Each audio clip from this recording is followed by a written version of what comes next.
Honorable M. Dlamini.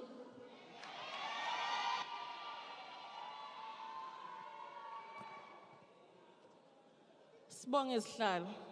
Greetings to the Commander-in-Chief and President of the Economic Freedom Fighters, President Julius Malema.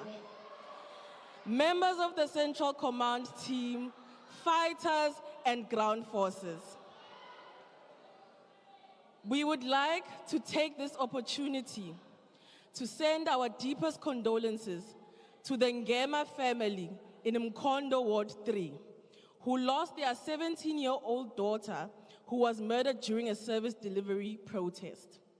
Yesterday, the overrated Deputy Minister of Kokta, Honorable Nkadimeng, stood here unashamedly and spoke about a white paper that speaks about local government that works together with other spheres of government while people are dying because of lack of service delivery.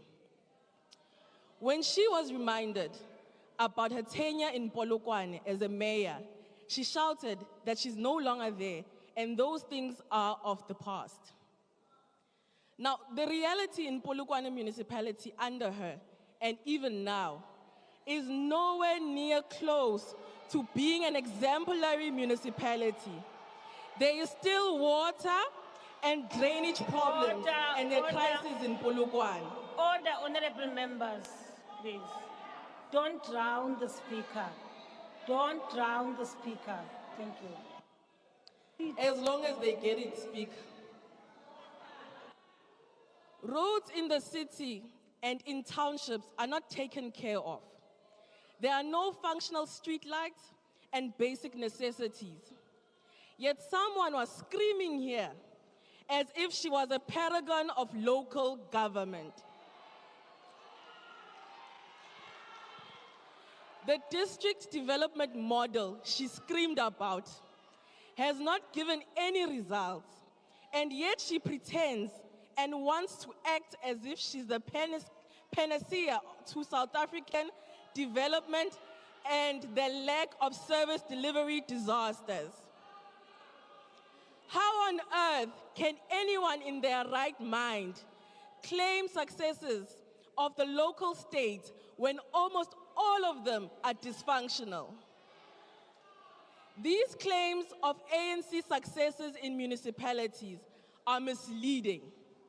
Tshwane is in crisis, and the crisis in Tshwane started under the very overrated Siputla Ramakgopa, who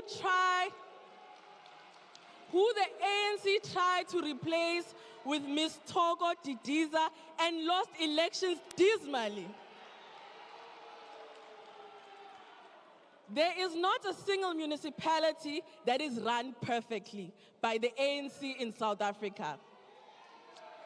It is unfortunate that the Deputy Minister comes here and speaks of a discredited 1998 white paper on local government by scientific and empirical research. The idea that you can revive local government through white paper and the so-called district development model is foolish and misguided. The list of incorrect and misguided 1998 assumptions is that the white paper is long, but just to name a few. The white paper assumed that municipalities would be functional. Your president just told us that the number of dysfunctional municipalities has increased from 163 today and from the 123 before he took office in 2018. The Auditor General reports tell us this every day, every year. 2, it has assumed that municipalities will collect revenue. Municipalities do not have the administrative capacity to collect revenue, let alone keep basic records. The ANC did not build any administrative capacity in a local government in the last 25 years, since the adoption of the white paper.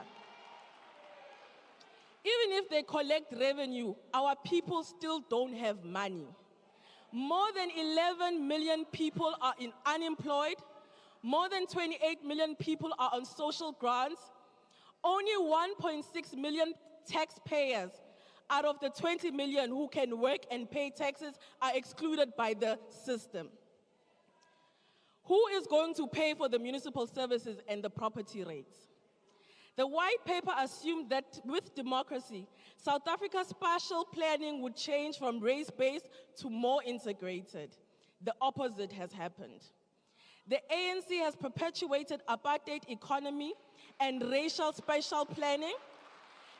Nice and clean cities are for whites, and a few blacks and informal settlements are for the black majority. A viable local government will need internal capacity through the insourcing of critical municipal services and the appointment of a competent and well-remunerated workers. Industrialization through building local economy and local procurement. Food security for all households, clinics to open 24 hours. We need municipalities with a clear town planning program. The reason why the ANC is being decisively defeated in all South African major metropolitan municipalities is because the ANC lacks the collective and individual capacity to deliver meaningful and impactful services to our communities. Okay. In 2026, the time. ANC will be wiped out in all municipalities because our people are saying enough is enough. Time up. Thank you very much, Honorable Member. Honorable Members, thank you. I now invite the Honorable Councillor B. Stofile.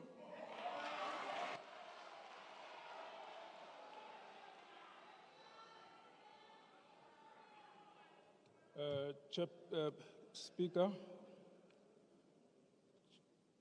Your Excellency, the President of the Republic, the Deputy President,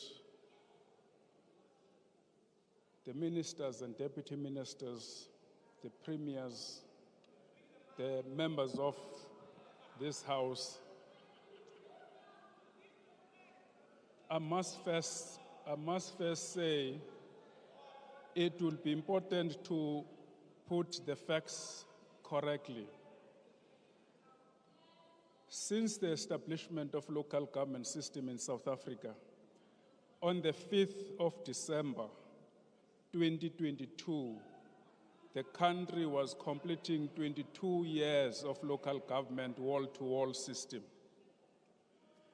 Coming from a local government system that it has been divided on the basis of class, race, and color, and the amalgamation of the municipal system, it created a municipal system that today we have 257 municipalities that do not look on the basis of the location and the color of individuals.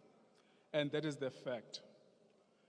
The 1998 white paper located functions of and responsibilities in local government, and it is a fact that 46% of the constitutionally declared functions are located in local government. It is therefore, it is important that... Honorable Stofile, take your seat. Honorable Member Josie, what is your point of order? Thank you, Speaker. I wanted to ask, the councillor is shaking. Don't you want to check if he's okay? Because the next thing he might collapse, it might be a really exigent matter. That's not a point of order. Okay. Speak. Maybe he must speak sitting down. Okay, thank you. Thank you. Yeah. Honorable Member, that was not a point of order. Yeah, Sheikh. Please, you may proceed, Honorable Councillor. Whereas local government has undergone rapid transition and transformation over the 22 years, there can be no doubt that it has had a profound impact on the lives of ordinary South Africans in expanding the provisions of service to our people.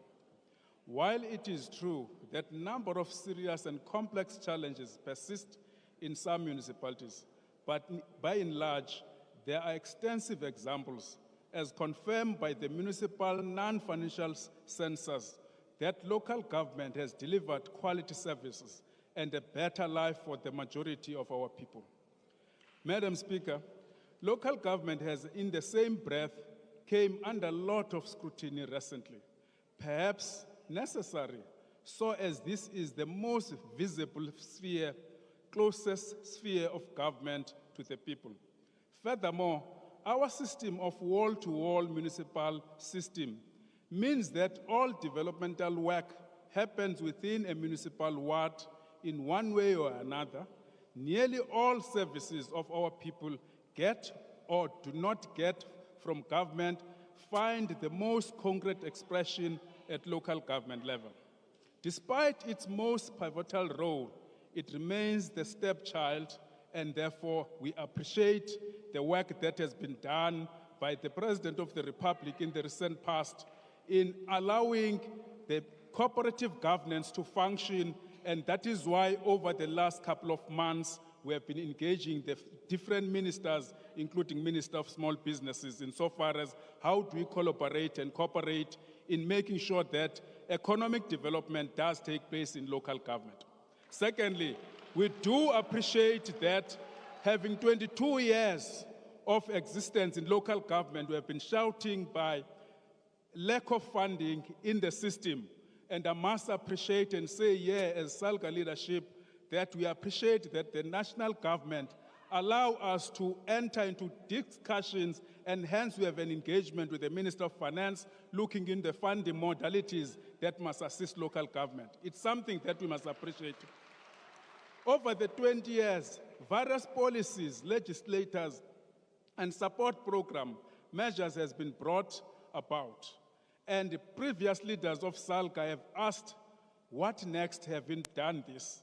And what it became crystal clear at the time, it was the support to local government, because the success of local government is the success of government as a whole.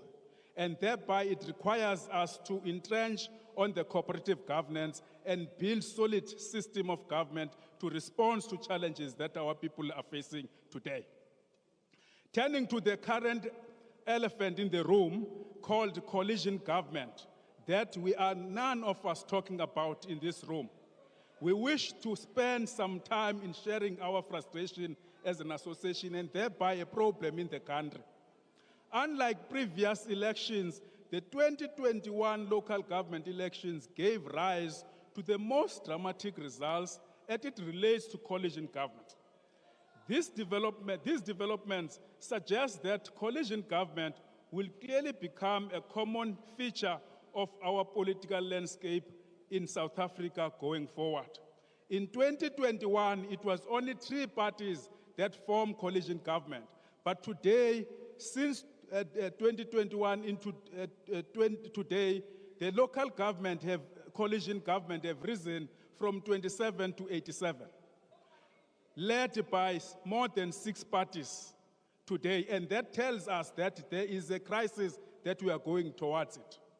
As South African local government, working together with the University of the Western Cape, we have developed a framework of coalition. It is common knowledge that if you go to a municipality today, you'll find a mayor. In the next 2 hours, you'll find a different mayor. And therefore, it means the situation in local government, it becomes unstable. And it requires leadership and members of parliament to look at that. One of the issues where in many places, including the places where you are operating, anywhere, in many places in South Africa, President, in South Africa, if we don't deal with this animal called coalition, if we don't deal with animal called coalition, this animal called coalition, it robs the majority of our people. Majority of our people went and vote. When they vote, you political parties, you lock yourself in a room and cut the cake according to what is your interest. At the time, community is outside, locked outside there. When the service delivery is not rendered, the blame goes to municipality. And we are calling to government and calling to parliament to act on this because it's a problem that is going to be with us for a very long time. And we suggest that there must be certain instruments that must be introduced. One of the instruments is as follows. I'll make an example, for instance, President. On various metros in the country, if I can take Nelson Mandela, for instance, if we can go as a country and accept to change the type of municipal system. Currently, the type of municipal system is 1 to 6, and 6 is metro. And in the metro, you are allowed to have an executive mayoral type. In a coalition arrangement, everyone demands to have a right to employ. And that is why you see the emergency and rise of employment cost in the municipality. Because it's a problem that we must all deal with, because leadership, political party locking themselves in a room discussing about who should be the leader of that municipality. One of the dispute is about what is it that I must benefit as a political party A.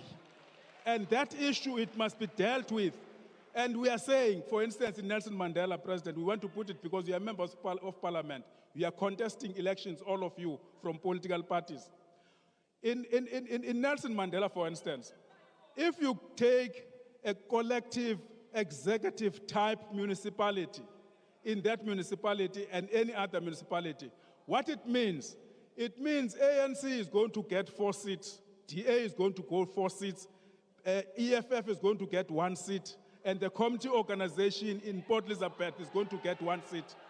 What it requires is for us to have a conversation amongst yourself as political parties to deal with the challenge that you are facing at local government.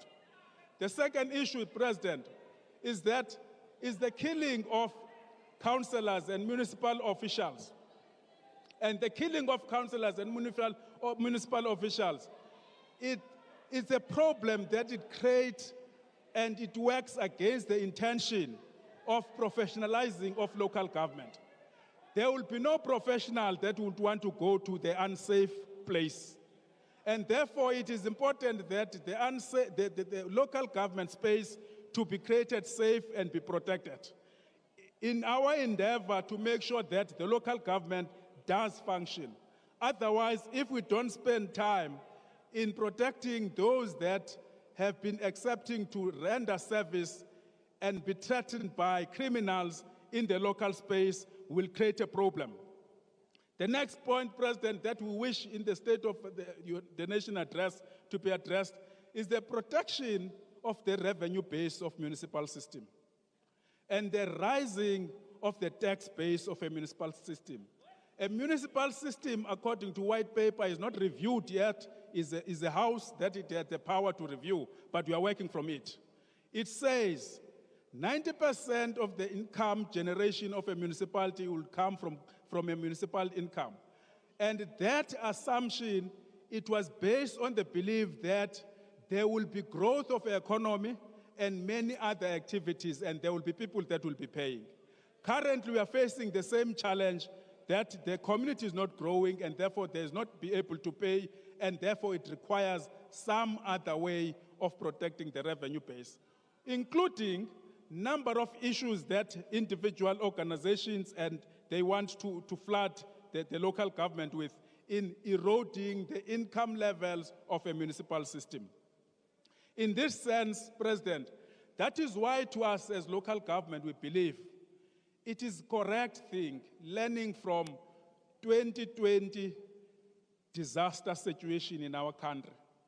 What we have appreciated as local government in that period is the ability of the government in all spheres to work together, consolidate their energy, both human resources and financial resources, and intervene in communities.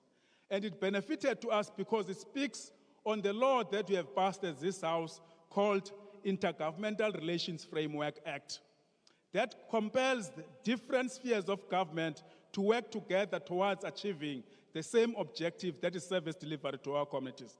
And that is why in ourselves, listening to debate as of yesterday, one question, an example was made of a community member somewhere in the Eastern Cape where the house it was burned down through the electricity as it comes back. And can you sit wherever you are and imagine of a councillor sitting at home, that house is burned down because of electricity, and that councillor is not empowered. Whom to interact with when there is that disaster?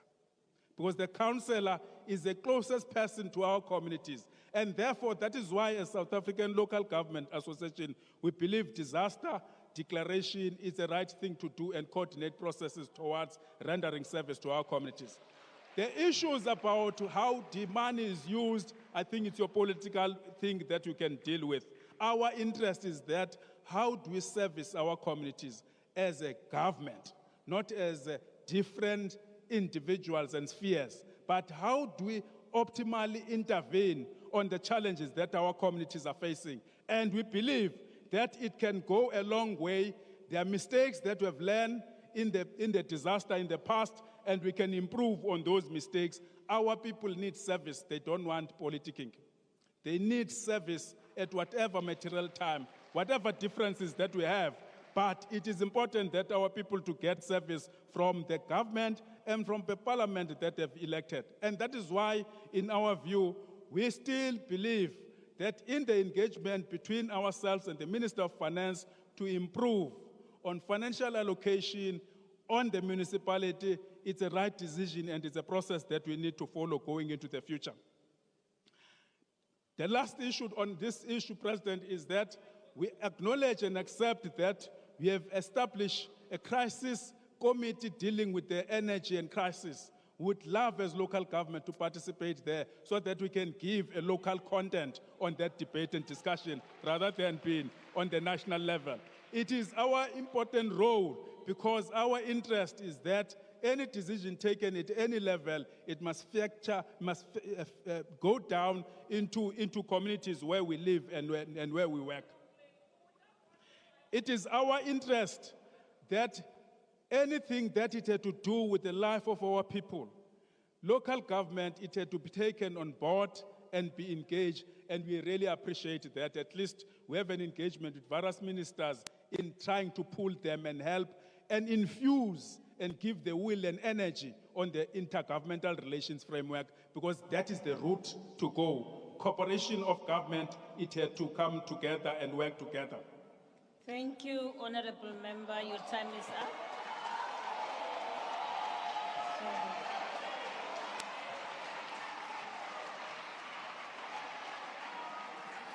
Honorable members, the next speaker on my list is the Honorable M. Hlengwa.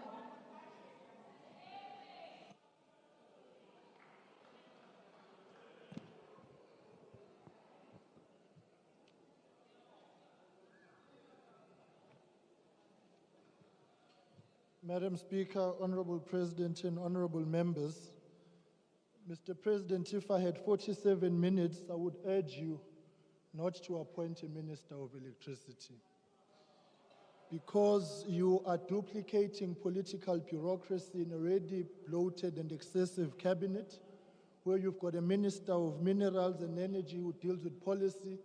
The Minister of Public Enterprises continues to be the shareholder. At the same time, you have declared a state of disaster, which the Minister of COGTA comes in to actually deal with those matters. On top of that, you have got NICOM, which is dealing with this crisis in the presidency. And what is clear, Mr. President, is that every time your ministers don't perform, instead of firing them, you protect them by taking things into the presidency. Be decisive, Mr. President. Fire them. Don't have a nanny cabinet. I'll see you nanny. If they are not working, fire them. What has happened is that you have got a bloated mega presidency now. Operation Vulindlela, which ordinarily should be with the Department of Trade, Industry and or Treasury, is in the presidency. The Energy Action Plan and Energy Security Plan, which should be with Minerals and Energy, is with the President. The Presidential Youth Employment Stimulus, which should be with the NYDA or the the Department of Youth and Women is with the President. Infrastructure investment, which is supposed to be with public works and infrastructure, is with the President.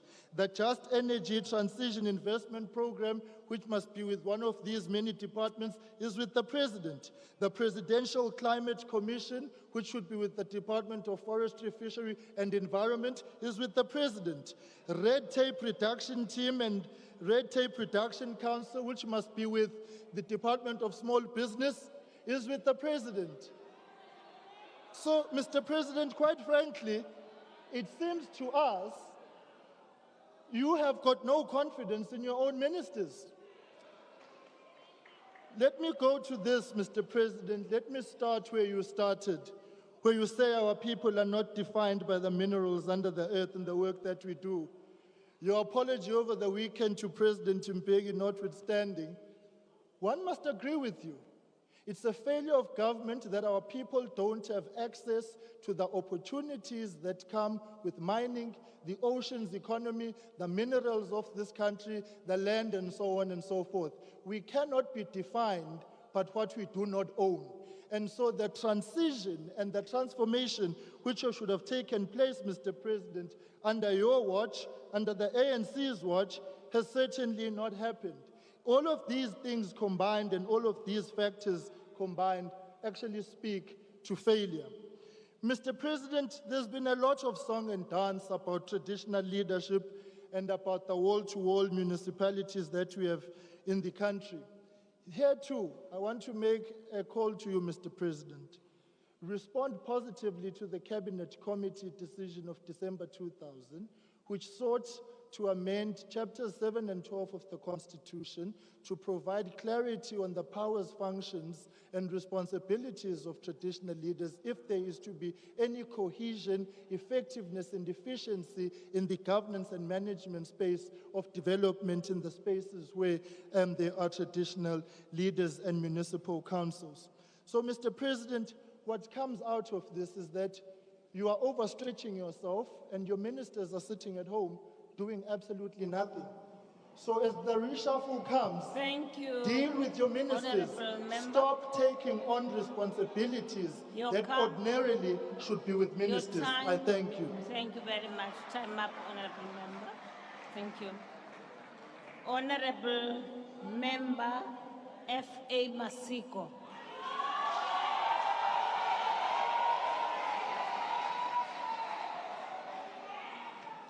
Thank you very much, Honorable Speaker, Mrs. Nosiviwe Mapisa-Nqakula, His Excellency the President, President Ramaphosa, His Excellency the Deputy President, the two Chief Whips of the Majority Party, Members of Parliament, fellow South Africans. We stand before this august House with a deep sense of appreciation and humility to debate the State of the Nation address on behalf of the People's Movement, the African National Congress. Our honor is derived from the fact that we are a year shy from the 30th anniversary of our democratic breakthrough. We, the formerly oppressed, still occupy this platform where the future of our country is debated and decided. As we progress towards the 30th years of democratic South Africa, we have progressed in our transformation agenda, and we greatly appreciate that. More importantly, we know for a fact that despite the many challenges we face as a country, our country is a far better place to live in, as the post-apartheid dispensation ushered a society premised on equality, justice, and shared humanity. It is unfortunate that our detractors without substance have yet again attempted to deny millions of South Africans in all corners of our country the opportunity to receive a detailed analysis and account on the journey our beloved country has traveled in the current conjuncture. The SONA delivered by the President of our Republic was a true and frank reflection of our society in the current epoch. It gave a clear indication of what needs to happen for us to successfully navigate our stormy seas. Therefore, to suggest that the address by the President lacked detail is both disingenuous and a pure political theatrics driven by populism. Madam Speaker, it is indeed of the greatness of our glorious movement, the African National Congress, and all its virtues that our parliament is independent and empowered to perform its oversight role effectively, with transparency and without hindrance. Honorable members, through the oversight role of Parliament, we will make sure that we hold the executive to account. However, unlike our friends from the opposition, the performance of our work does not seek to overthrow a democratically elected government by underhanded means, but by one that seeks to advance the attainment of a national democratic society. It is such a shame that our country is becoming a laughingstock which undermines our standing amongst nations because of a minority of members of this parliament who, having failed to win through the ballot, have sought to prohibit a democratically elected government from addressing this House. Madam Speaker,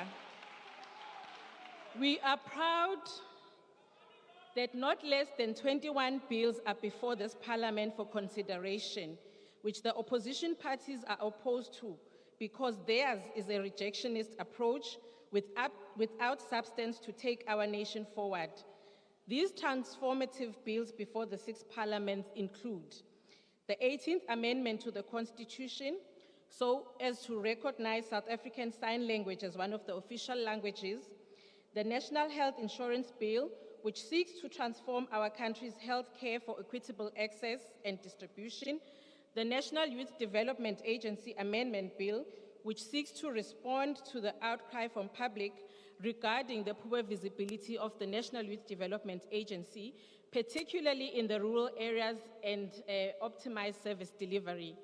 The much-awaited National Council on Gender-Based Violence and Femicide Bill, which seeks to establish a multi-sectorial, independent and non-partisan statutory body that will be tabled before the Portfolio Committee of Women, Youth and Persons with Disabilities.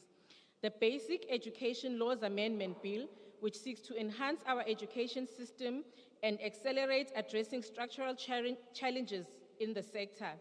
The Climate Bill, which seeks to enable adaptation and mitigation interventions to respond to transit to low-carbon economy. And the Expropriation Bill, which provides for the expropriation of property for a public purpose or a public interest. This legislation will enable the acceleration of land reform. This is to mention a few transformative legislation the ANC is advancing in Parliament to transform our society and to respond to challenges confronting the nation. We are a parliament at work. We appreciate that our people did not fight for democracy alone, but for material changes in their lives. Honorable Speaker, about a month ago, our country was plunged into darkness with the passing of one of the foremost activists for liberation and women emancipation, the first Speaker of this Parliament and the democratic era, Dr. Freni Ginwala, a fearless fighter for women's rights and our liberator who was never far from the battlefront and had no fear to execute the struggle. It is as a result of the struggles of Dr. Ginwala, Mama Charlotte Maxeke, Mama Winnie Madikizela Mandela, Helen Joseph, and Portia Ndwandwe that women like ourselves can not only dream, but are an integral part of building a new country out of the ruins of apartheid. I'm happy to report, Mr. President, that women across the country have heeded your call to action for all South Africans to work together to tackle the challenges we face, instead of wallowing in despair and lamenting our fate. Mr. President, 3 South African women have long answered your call, and they are representing our countries in platforms many of us in this House never heard of. Mrs. Ncumi Sandelu, the founder of One Family, One Stockpile, Ms. Melanie Bruma, the founder of Upcycled Clothing Collective, and Ms. Pamela Padayachi, the founder of Women Pact, are using Facebook to change some of the things that they don't like about the country they live in.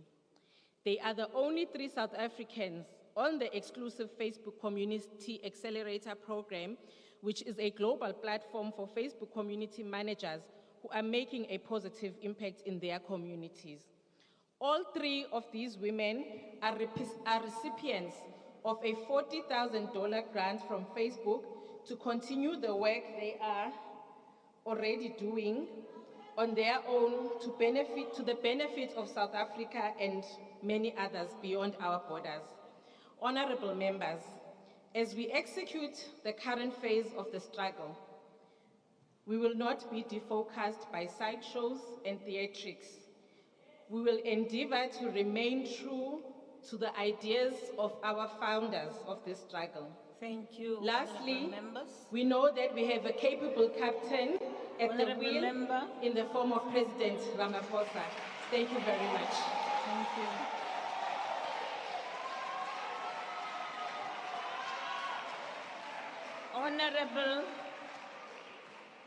Honorable Ndate Mishwe.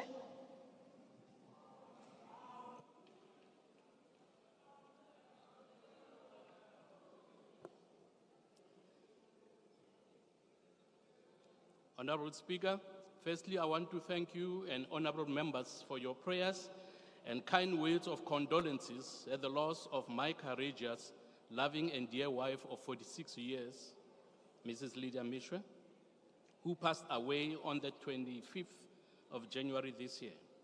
She left me with 3 amazing children and 3 wonderful grandchildren. Secondly, I want to thank you, Mr. President, most heartily for visiting my family at home, to convey your personal condolences and pay your last respects to a great woman who was your secretary when you were the chairman of the Students' Christian Movement at the University of the North in 1973. Mr. President, my children specifically asked me to convey their gratitude to you for the hour you spent with them and spoke to them like a caring father and not like a president. Thank you. As I have decided to dedicate my speech today to my precious wife, who is now with the Lord, I'm going to raise 2 issues she was unhappy about at the time of her homegoing. Besides high levels of crime in the country, particularly the rape of women and children that she was very upset about, she was concerned about the regular blackouts that are costing jobs, livelihoods, and loss of lives of patients who rely on constant electric-powered machines that supply them with oxygen. Mr. President, it is very unfortunate to know that the unreliable ESCOM of today used to be the #1 power utility in the world. While addressing leaders of political parties on the 15th of January 2023, the President told us that the challenges of ESCOM include criminality, corruption, lack of maintenance, lack of accountability, and lawlessness. The President further said that the journey of ESCOM started gloriously right at the beginning when it attracted some of the best skilled engineers. But because it was run as an apartheid entity, he said, when government embraced transformation, that led to a number of challenges. The President further said that they have sourced the expertise of an international company to address the culture of lawlessness at ESCOM. The ACDP does not agree with this decision, just as we do not agree with the addition of yet another minister to an already bloated cabinet to deal with ESCOM challenges. We are convinced that ESCOM does not need another politician with the title of Minister of Electricity, but it needs a professional, skilled engineer who knows what the team that made ESCOM win the title of the best power utility company in the world did, regardless of their skin color. Speaker, our people are tired of these unending rolling blackouts that make their lives difficult. They want electricity now. They want government to stop putting their skin color before skill, competence, and efficiency. Demands for electricity in South Africa are increasing daily. Whilst there is increasing pressure to adopt non-fossil fuel electricity generating technologies, the abundant reserves and low-cost coal make it the preferred energy source to meet increasing electricity demand for the foreseeable future. The world's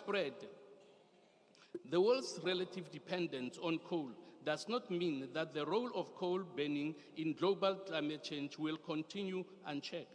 A variety of options referred to as clean coal technologies are being researched and implemented throughout the world, with South Africa and Eskom making significant contributions to this field. Clean coal technologies use coal for power generation in more environmentally acceptable and economically viable ways. They include processes that can be upheld before, during, and after utilization.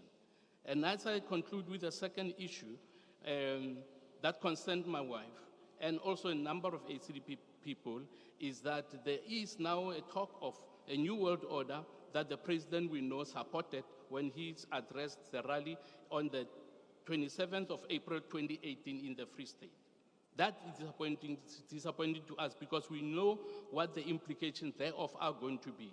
I want to announce today that my family and I will, together with faithful members of the ACDP, never be part of this one world religion that will come with a new world order, that will be imposed on citizens of the world by agents of the Antichrist. We believe in Jesus Christ alone and will never apologize for it. I thank you. I thank you, Ntatu Meshwe. Siyabonga ube phakathi kwethu noba kunjalo. Thank you, Babu Meshwe. Honorable members, I now invite the Honorable D. Ryder.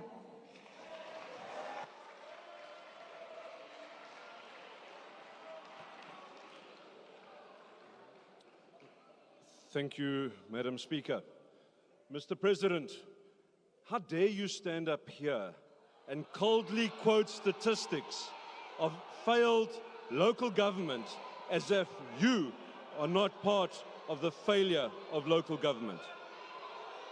You, sir, spent 4 years as Deputy President, the leader of government business. And today marks the 5th anniversary of your tenure as President. That's 9 years that you have had to fix local government, sir. Your very own 9 wasted years. It was you, sir, that appointed Minister Nkosazana Dlamini Zuma as the minister in the COGTA role. She has failed municipalities dismally, but more importantly, she has failed residents. This is demonstrated not only in the implosion of municipalities, but also by her department's own evaluation, having not achieved almost half of the agreed departmental outcomes. Mr. President, I'm quite pleased that you didn't mention the district development model in your SONA speech this year. I presume that you have realized that this project was dead before it even started. But Mr. President, the line that you spoke last week about enhancing capacity amongst officials was a copy, almost a copy and paste of your speech from 2021. In fact, if one looks back to the promises that were made in the NDP when it was launched in 2013, the same promises were there and have been regularly repeated ever since.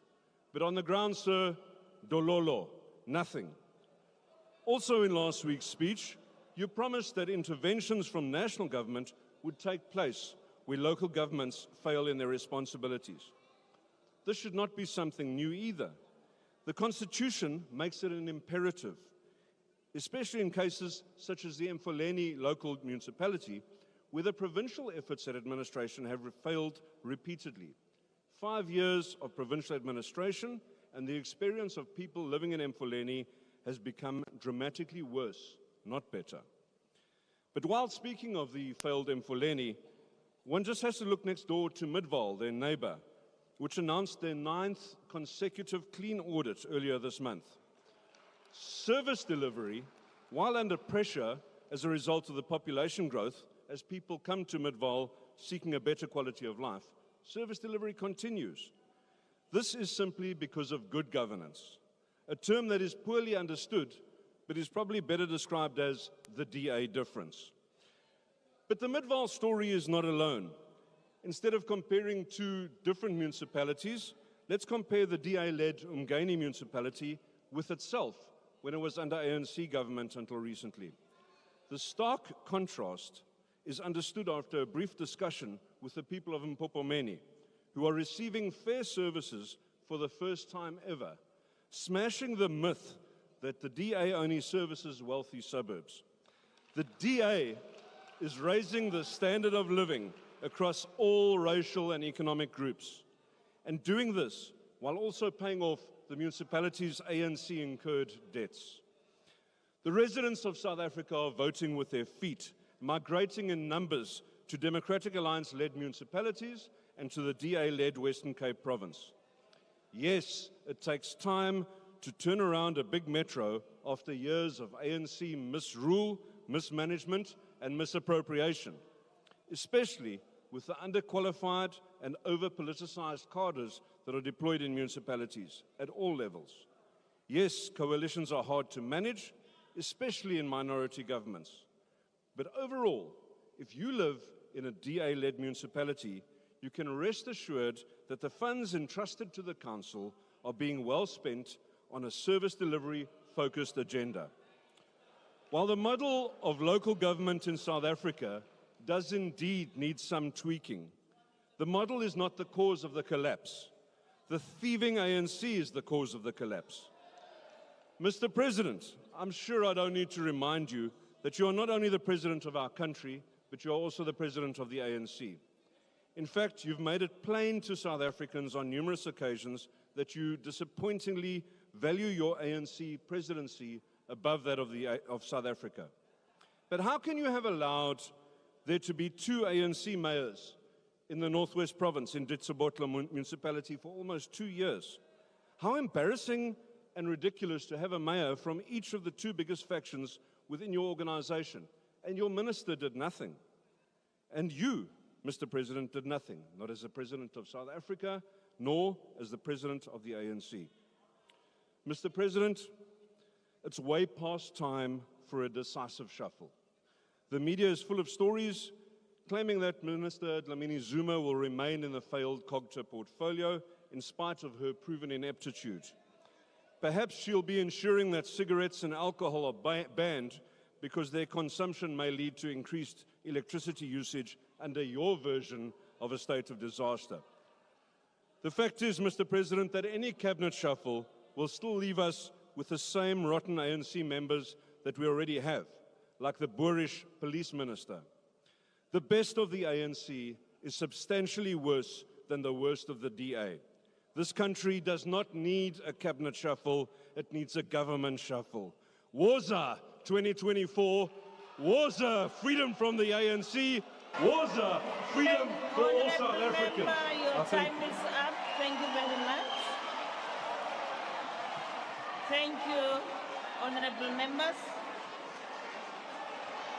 I now invite the Honorable Minister of Social Development.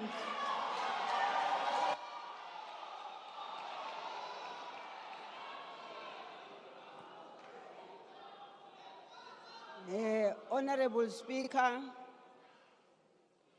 President of the Republic and President of the African National Congress, like it or not. By the way, he is a president of the country. And the fact that he is a president of the African National Congress does not mean that he is not conscious of the fact that he is the president of the country.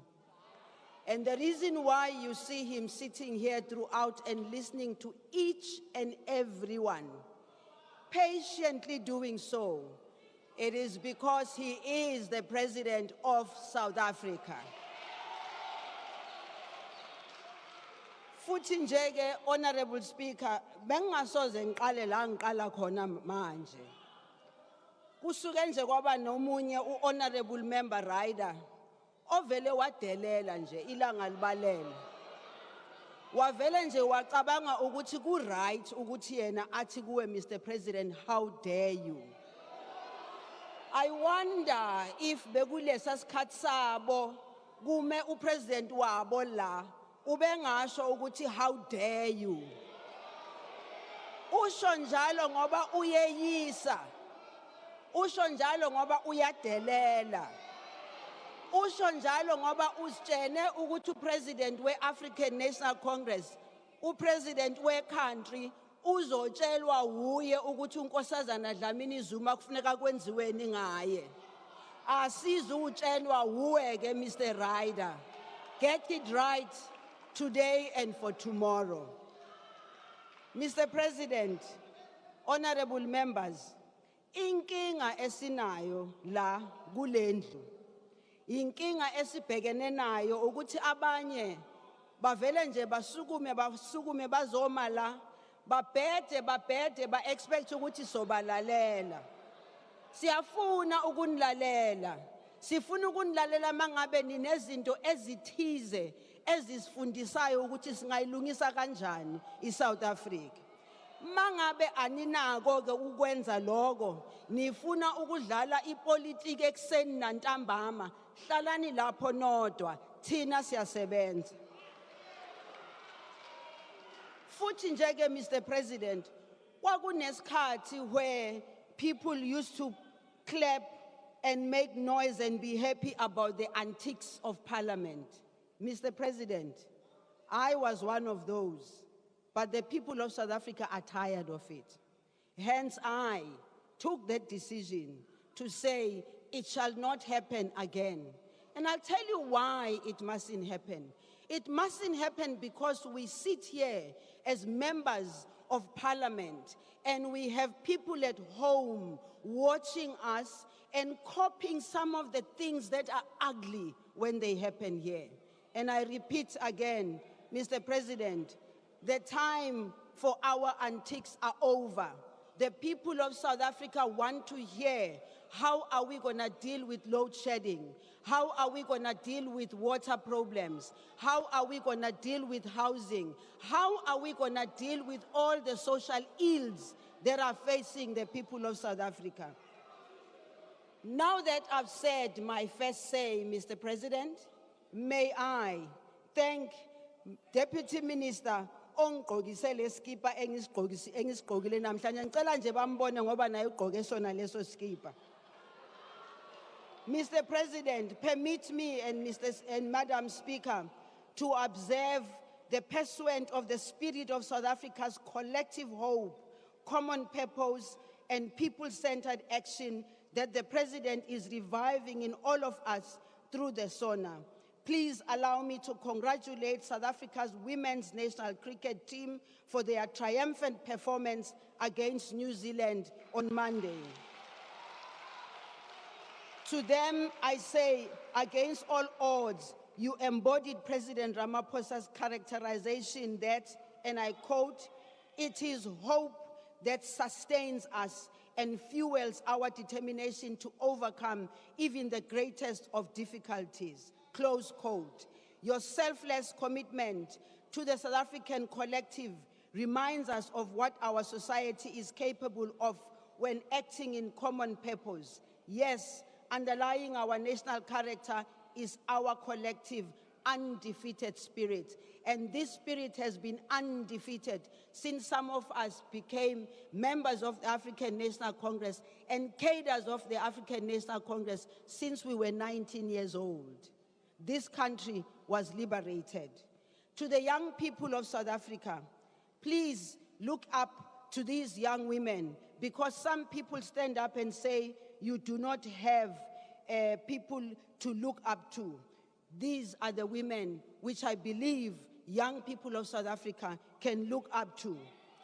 Noting 2023 as a year of decisive action to advance people's interests individually and collectively, We are better off invoking the forces that draws us together and deploy our respective resources towards carrying out our national mission.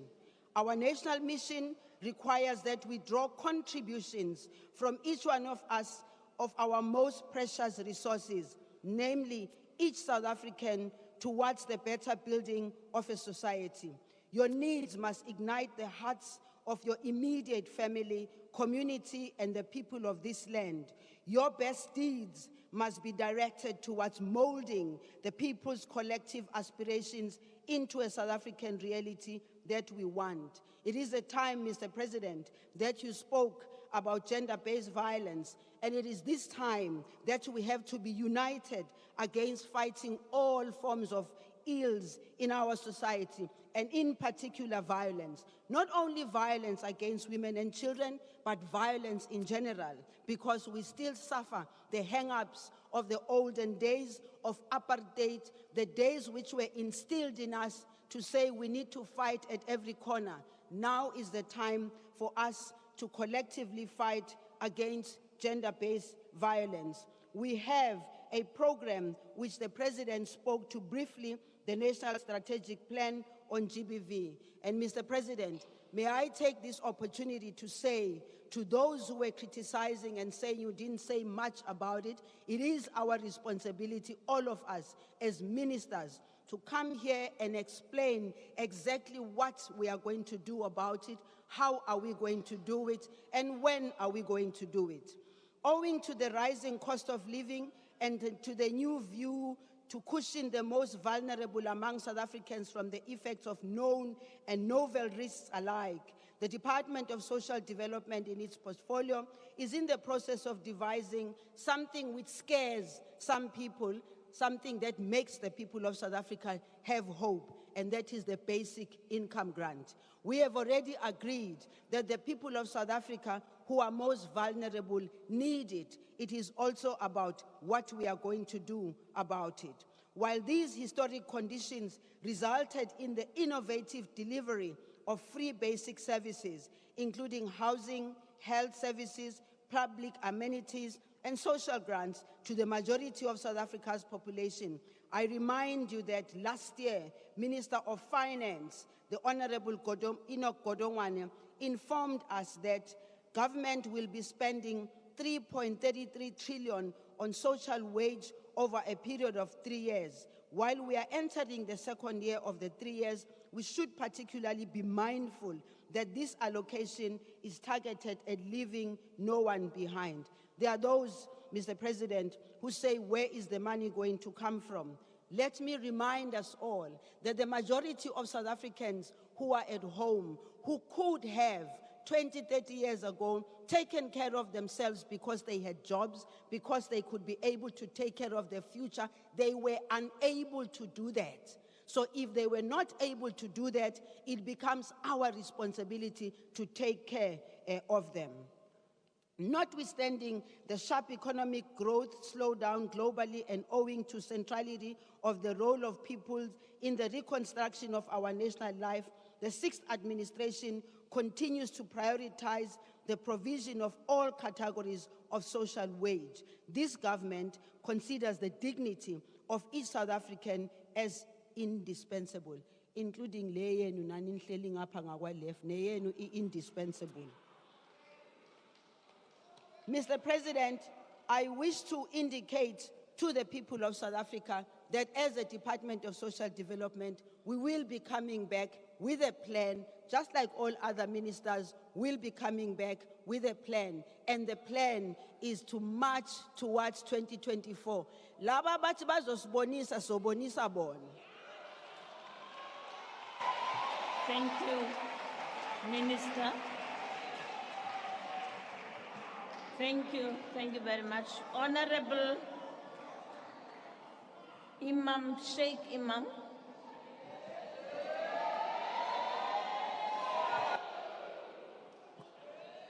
Thank you, Honorable Speaker, Mr. President, Deputy President, honorable members in the House. Allow me at the very outset to pay tribute to our artist who was gunned down, AKA. Condolences to his family and friends and the country at large.